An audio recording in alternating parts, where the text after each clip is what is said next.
You can blame everybody else all you want, but you're actually your own enemy. And no, this is not background on Zoom or something. This is legitimately the studio that I built that was a dream of mine forever. It took 3 years and I never thought it was possible.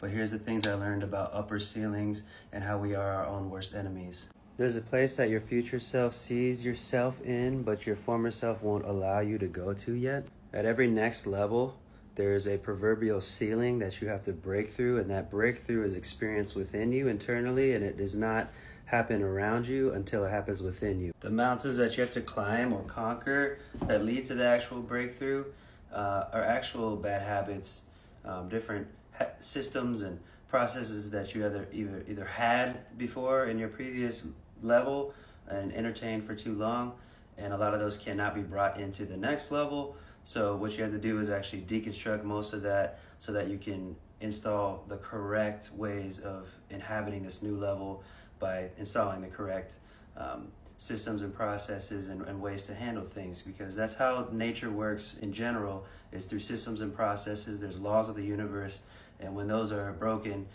things break. So sometimes when it feels like a chaotic mess, when things are breaking at that upper tier right before you're about to achieve something great or go into that next level, we mistake it as chaos from, let's say, an evil sort of chaos.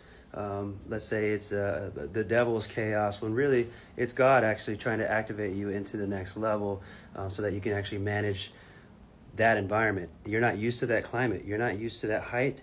So there are kind of new mechanisms and new ways of navigating that higher and different and more actually rough terrain in a way where what used to feel like very difficult for you is going to at some point feel like your bread and butter because you've overcome it so many times before.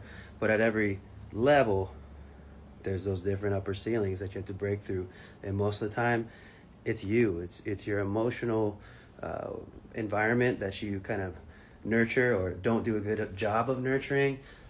There's certain belief systems, there's certain responses and reactions to scenarios and whatnot that have to go. They have to go. So sometimes when it feels like everything is breaking, it's only breaking because it's all coming together. And this is where what's commonly known as self-sabotage happens. You know, people who forfeit it, or they keep going back to their default settings of the previous self and end up destroying the new algorithm that will be able to take you into the new season. One of the biggest signs that you are at that upper ceiling of a next level is when you have to actually take on extreme accountability that you never were used to before.